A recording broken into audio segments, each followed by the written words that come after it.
ಕಾಂಗ್ರೆಸ್ ಶಾಸಕರ ಜೊತೆಗೆ ಸುರ್ಜೇವಾಲಾ ಅವರು ನಡೆಸ್ತಿರ್ತಕ್ಕಂಥ ಸಭೆಗೆ ಈಗಾಗಲೇ ಸಾಕಷ್ಟು ಶಾಸಕರುಗಳು ಭೇಟಿಯಾಗಿ ಚರ್ಚೆಯನ್ನು ಮಾಡಿ ಬಂದಿರುವಂಥದ್ದು. ಇದೀಗ ನಮ್ಮ ಜೊತೆಗೆ ಪ್ರದೀಪ್ ಈಶ್ವರ್ ಅವರು ಇದ್ದಾರೆ, ಅವ್ರನ್ನೂ ಸಹ ಮಾತಾಡ್ತೀನಿ.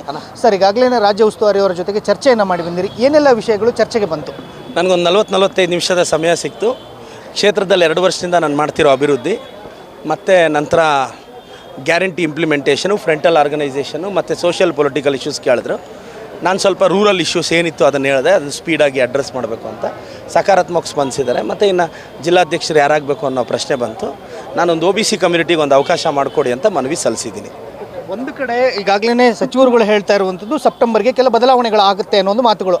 ಆ ನಿಟ್ಟಿನಲ್ಲಿ ಏನಾದರೂ ತಮ್ಮ ಶಾಸಕರ ಅಭಿಪ್ರಾಯ ಸಂಗ್ರಹಣೆಗಳು ಆಯ್ತಾ ಅಂತ? ಖಂಡಿತವಾಗೂ ಅಂಥ ಕ್ವಶನ್ ಬರಲೇ ಇಲ್ಲ ಸರ್. ಒಳಕೋಗಿ ಕೂತ್ಕೊಂಡ್ವಿ, 5 ಕ್ವಶನ್ಸ್ ನಮ್ಮ ಮೊದಲೇ ಕಳಿಸಿದ್ರು ಏನೇನು ಅಂತ, ಅದಕ್ಕೆ ಆನ್ಸರ್ ರೆಡಿ ಮಾಡ್ಕೊಂಡು ಹೋಗಿದ್ವಿ.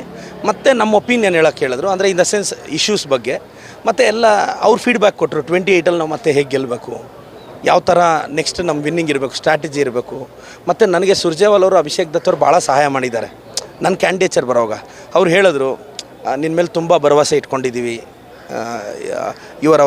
ನಮ್ಮ ಭವಿಷ್ಯ ನೀನು, ಯು ಶುಡ್ ಇನ್ನೂ ಜಾಸ್ತಿ ಕಷ್ಟಪಡಬೇಕು, 28ಅಲ್ಲಿ ಮತ್ತೆ ಗೆಲ್ಲಬೇಕು ಅಂತ ನನಗೆ ಟಿಪ್ಸ್ ಕೊಟ್ಟರು. 28ಅಲ್ಲಿ ಯಾವುದೇ ಕಾರಣಕ್ಕೆ ಚಾನ್ಸ್ ತೊಗೋಬಾರ್ದು, you should again win, like ನೀನು ನನ್ನ ಭವಿಷ್ಯ, ನೀವು ನಮ್ಮ ಪಾರ್ಟಿಯ ಭವಿಷ್ಯ ಅನ್ನೋ ಥರ ಹೇಳಿದ್ರು.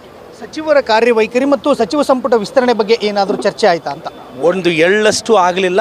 ನನ್ನ ಸಚಿವರು ಒಳ್ಳೆ ಕೆಲಸ ಮಾಡ್ತಿದ್ದಾರೆ, ನಮ್ಮ ಸಚಿವರು ಸ್ಪಂದಿಸ್ತಿದ್ದಾರೆ, ನನ್ನ ಸರ್ಕಾರ ಸುಭದ್ರವಾಗಿದೆ, ನನ್ನ ಮುಖ್ಯಮಂತ್ರಿಗಳು ಉಪಮುಖ್ಯಮಂತ್ರಿಗಳು ನಮ್ಮನ್ನು ಚೆನ್ನಾಗಿ ನೋಡ್ಕೊತಿದ್ದಾರೆ. ತುಂಬ ಜನ ಏನೋ 1-2 ಭಿನ್ನಾಭಿಪ್ರಾಯ ಇರ್ಬೋದು. ನಾನು ಅದನ್ನು ಅದು ಒಂದು ಕೆಲವರು ಶಾಸಕರ ಅನುಭವ ಆಗಿರ್ಬೋದು, ಅದು ಅವ್ರಿಗೆ ಬಿಟ್ಟಿದ್ದು. But I am personally happy with the government and all the ministers. ಕೊನೆಯದಾಗಿ ಒಂದು ಪ್ರಶ್ನೆ ಸರ್, ಏನಂತಂದರೆ ರಾಜ್ಯ ಕಾಂಗ್ರೆಸ್ ಶಾಸಕರುಗಳನ್ನು ರಾಜ್ಯ ನಾಯಕರುಗಳು ಅವ್ರಿಗೆ ಹ್ಯಾಂಡ್ ಮಾಡ್ಲಿಕ್ಕೆ ಆಗ್ತಾಯಿಲ್ಲ, ಅವ್ರಿಗೆ ಬಗ್ತಾ ಇಲ್ಲ, ಹೀಗಾಗಿ ಹೈಕಮಾಂಡ್ ನಾಯಕರು ಬರಬೇಕಾದಂಥ ಪರಿಸ್ಥಿತಿ ಬಂತು ಅನ್ನೋದು ಮಾತುಗಳು. ಇದು ರೊಟೀನ್ ಪ್ರೋಸೆಸ್ ಸರ್. ನಮಗೀಗ ಹಂಗಾದರೆ ಹೈಕಮಾಂಡ್ ನಮ್ಮನ್ನು ಮಾತಾಡಲೇಬಾರ್ದಾ? ಈಗ ನಾನು 2 ವರ್ಷದಿಂದ ಮಾಡಿರೋ ಕೆಲಸನ ಒಂದು ಫುಲ್ ಬುಕ್ಲೆಟ್ ಮಾಡ್ಕೊಂಡು ಹೋಗಿದ್ದೆ. ನಾನು ಹೇಳಬೇಕು ಅಂತ ಆಸೆ ಇರಲ್ವಾ? ಒಂದು 45 ನಿಮಿಷ ಸಿಕ್ಕಿದೆ ನನಗೆ ಟೈಮು, ಮಾತಾಡಿದೆ. Thank you. ಇದಿಷ್ಟು ಕಾಂಗ್ರೆಸ್ ಶಾಸಕರಾಗಿರ್ತಕ್ಕಂಥ ಪ್ರದೀಪ್ ಈಶ್ವರ್ ಅವರ ಮಾತುಗಳು. ಸುರ್ಜೇವಾಲಾ ಅವರನ್ನ ಭೇಟಿಯಾಗಿ ಎಲ್ಲ ರೀತಿಯಾದಂಥ ಮಾಹಿತಿಯನ್ನು ಕೊಟ್ಟಿದ್ದೀನಿ ಅನ್ನೋದು ಮಾತುಗಳನ್ನು ಹೇಳ್ತಾ ಇರುವಂಥದ್ದು. ಕ್ಯಾಮರಾಮನ್ ಮಹೇಶ್ ಜೊತೆ ವೀರೇಶ್ ದಾನಿ, ಗ್ಯಾರಂಟಿ ನ್ಯೂಸ್, ಬೆಂಗಳೂರು.